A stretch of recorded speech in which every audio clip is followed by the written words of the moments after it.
Bismillahirrahmanirrahim. Sarsala Hicri û rojiya Aşûrê. Gelî bawermendin hêja. Her tarîx û dîrok mutlaka ji bo yer û hadîseyekî muhîm û girîng dest pê dike. Mesela tarîxa mîladî ji wê roja ku Hezretî Îsa hatiye dunyayê dest pê dike. Ji ber ku bavê Hezretî Îsa tune ya, çêbûna wî ye bi vî hawayî bu yer û hadîseyekî pir muhîm û girîng e û bu yerek dîrokî û tarîxî ye.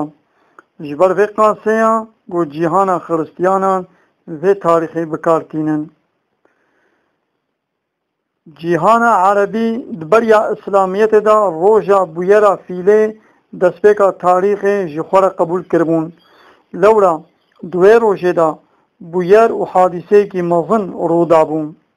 Bi vê rewşê qudret û hêza xweda ya mezin xuya bûbû. Kralê Yemenê tevî hêza xwe ya leşkerî ji bo xirakirina Beytullahê li deveyên xwe swar bûn. Ji Yemenê birêketin hatin bajarê Mekkê. Xuda teyrên ebabîl ji deryayê bi ser wan de şand. Di nav pencên her teyrekî de kevirên weke nok û nîska hebûn. Her çi qas ew kevir bi hicmê xwe biçûk bûn jî, lêbelê ji atomê daha bi te'sîr û bandortir bûn. Van ebabîlan ew kevir avêtin ser wan li serê wan diketin û di binê zikê wê deveha golê swar bûn derdiket û di erdê de diçikiyan. Bi vî awayî ew hemî yek bi yek hatin tunekirin. Bêguman dema ku dînê İslamê xwert bû, hîm û binyadê dewleta İslamê hata avêtin, di girava Erebî de bingehê kufr û şirkê hejiya, dawî li xerabî û zulmê hat, ku ev bûyerên girîng bi hicretkirina Pêxemberê ma ji bajarê Mekkê bi bal bajarê Medînê ve rû dabû.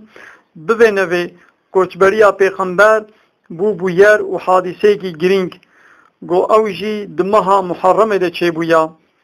Sahabiyên Pêxember hicreta Pêxember ji hadîsa fîlê girîngtir dîtin û tarîxa bûyera fîlê terikandin. Di şûna wê de tarîxa hicreta Pêxember danîn û roja yekê meha Muharremê jî sersala tarîxa hicrî qebûl kirin.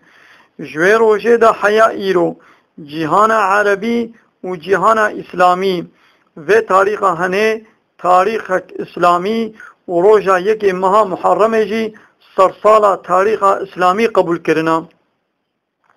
Her wiha meha Muharremê yek ji wan her çar mehên ku di dema cahiliyê de mehên bi hurmet û birûmet de hatin zanîn. Di wê demê de çaxa şer û ceng di nav Ereban de berdewam ba, ku meha Receb, Zilqada, Zilhicce û Muharremê bihata, ji bona hurmeta van her çar mehan cenga xwe disekinandin.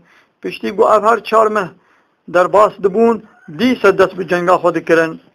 Di Qur'ana pîroz de ev her çar meh bi navê eşhurul hurum, yani mehên haram hatine te'bîr dayîn.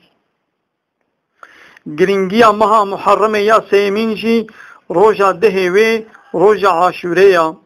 Çiku bi gora rîwayetan di wê rojê de pir kesên mezin ku ketinin tengasiyê Xweda bi hewara wan de hatiya û alîkariya wan kiriya. Mînaka vê Xuda toba Hezretî Adem di vê rojê de qebûl kiriya. Hezretî Îsa û Hezretî İdrîs di wê rojê de derketine asîmana. Hezretî Eyyûb di wê rojê de ji nexweşiya xwe rehet bûya.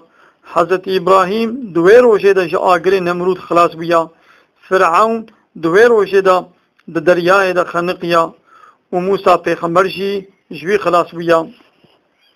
û dawî lêhatina tofana Nuh Pêxember û sekinandina gemiya wî li ser çiyayê Cûdî û gelek bûyerên girîng ên din jî tên gotin ku ev hemû di roja Aşûrê de çêbûne.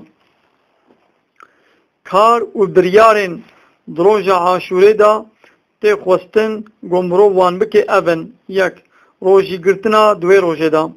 Lewra دما پیغمبر ما کوچبری باشاری مدینه بوون دید گو یهودین مدینه دروژا عاشوره در روژی دگرن پیغمبر پرسی و گوت اف چه روژیم گوتن اوا او روژا گو خدا بنی اسرائیلی جی دشمنی وان خلاص کریا و موسا پیغمبر جبونا شکر و سپاسی روژی گرتیا اوا او روژیا پیغمبر ما گوت از جوان بهتر نزیکتری موسا ما ویجا پیغمبر جی روژی گرت و امر بروژی گرتنا وی روژی کرد پیغمبر ده حق خیره روژی ده حق خیره روژیا وی روژی ده وها گوتیا روژا عاشوره امید و هیویا مش خدا گو او ببه کفارت گناه سالا بوریم